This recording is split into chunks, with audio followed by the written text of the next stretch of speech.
Continuing with the NCERT textbook questions, question number 7.21.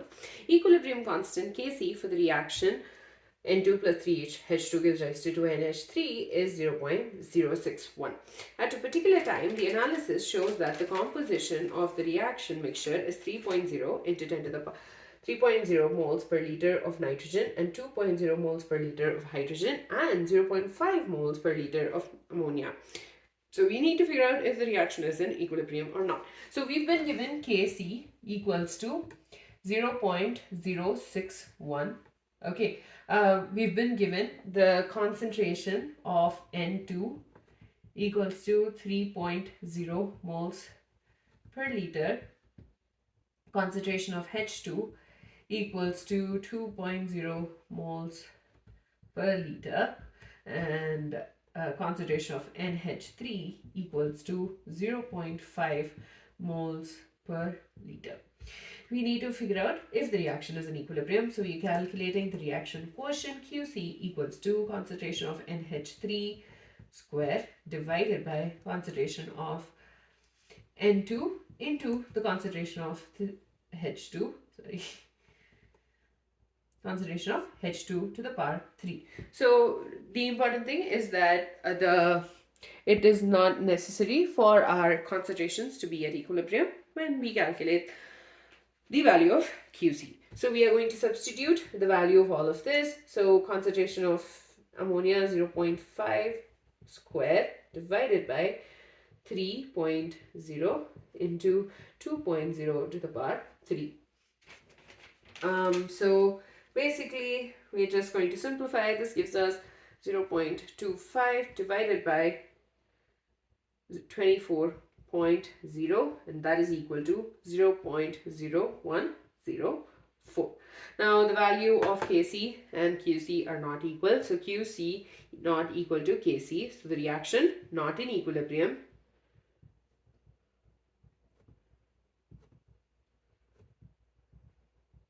And notice that the value of Kc is larger than the value of Qc. So Qc is less than Kc. So the reaction will proceed in the forward direction. So all we're doing is we're calculating the value of Qc, the reaction quotient, and we're figuring out if the reaction moves in the forward or the backward direction. And since Qc is less than Kc, the reaction will be moving in the forward direction. Question number 7.22. Bromine monochloride, BrCl, decomposes into bromine and chlorine and reaches the equilibrium for which Kc is 32 at 500 Kelvin. If initially we have pure bromine chloride and its concentration of 3.3 into 10 to the power minus 3 moles per liter, what is its molar concentration in the mixture at equilibrium? So first of all, we've been given Kc equals to 32. Okay, let's write the chemical equation. 2BrCl gives rise to Br2 plus Cl2. So initially you have the concentration as 3.3 into 10 to the power minus 3 moles per liter, and this will be 0 and 0. Now at equilibrium, you can do one of two things. You can either consider the decrease in the number of moles of in the concentration of BrCl as minus 2x, and then consider that the concentration of Br2 and Cl2 is x and x respectively, or you can also do it this way. So at equilibrium, the concentration of Br2 is x by 2 and concentration of Cl2 is x by 2. This is because 2 moles of bromine chloride, BrCl, will give us 1 mole of Br2 and 1 mole of Cl2. So 2 of this is giving us 1 of this and this. And since we are considering x by 2, we can say that the decrease in the concentration of BrCl is 3.3 into 10 to the power minus 3 minus x. So if we had considered it to be x and x, we would have written it as 2x, which was what we did a couple of questions ago. So 3.3 into 10 to the power minus 3 minus x. Now we need to solve for the value of x, obviously. So we've been given Kc equals to 32. Kc for this particular reaction is be a concentration of bromine, concentration of Cl2 divided by concentration of BrCl square. Right. So Kc is 32. So we can just say that 32 equals to x by 2 into x by 2 divided by 0.0033 minus x whole square. So what I did was I just took 3.3 into 10 to the power minus 3 is equal to 0.0033. Because I didn't want to deal with the 10 to the power minus 3, it's just easier. And since it's not such a huge value, you can just do that. It'll make it easier for you when you calculate. Now, we will be taking a square root on both the sides. Okay, so this is basically x by 2. Okay, let me write it again. 32 equals to x square by 4 divided by 0.0033 minus x whole square. Okay, now when we take a square root on both sides, we get root over 32 is 5.656 equals to x by 2 divided by 0.0033 minus x. Now we're shifting this to this, we get 5.656 into 0.0033 minus x equals to x divided by 2.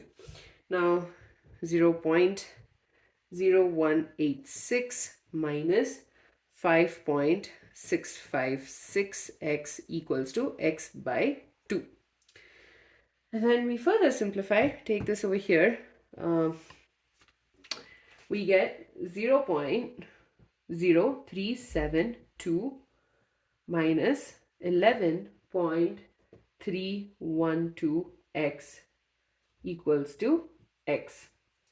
So this is 0.0372 equals to x plus 11.312x. So 12.312x equals to 0.0372. X will be equal to 0.0372 divided by 12.312. And that gives us 0.00302, which is also equal to 3.02 into 10 to the power minus 3. So basically I just solved for x, and all these extra steps are because I actually did each and every step this way. Anyways, the concentration of BrCl will be equal to, that is this minus this. So 3.3 into 10 to the power minus 3 whole minus 3.02 into 10 to the power minus 3. Pretty sure you learned about how to deal with such equations in the first chapter. You basically take out the 10 to the power minus 3 is common. So 3.3 minus 3.02 whole into 10 to the power minus 3. Now this gives us 0.28 into 10 to the power minus 3. And similarly, we calculate the concentration of Br2 and Cl2. They're both equals to 3.02 into 10 to the power minus 3 divided by 2. And this gives us 1.51 into 10 to the power minus 3. So all we did was, it's basically what we've been doing for the past couple of questions.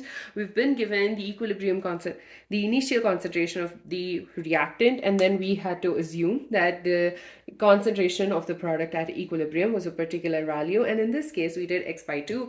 Theoretically, you should get the same, you should arrive at the same answer, even if you consider this to be 2x and this to be x. And you should arrive at the same answer. So the minus x will be the decrease in the concentration of BrCl, and that this value split to give us bromine and chlorine, and this is because 2 moles of BrCl, bromine monochloride, gives us 1 mole of bromine and 1 mole of chlorine respectively. And we just calculated to solve for the value of x, and on simplification we were able to calculate x, and then we substituted it in the equation for the respective concentrations. With that, we're done with the question number 222. I so wish I could say that we're done with all the questions. There are way too many for this chapter, and we will be continuing to solve them in the next video.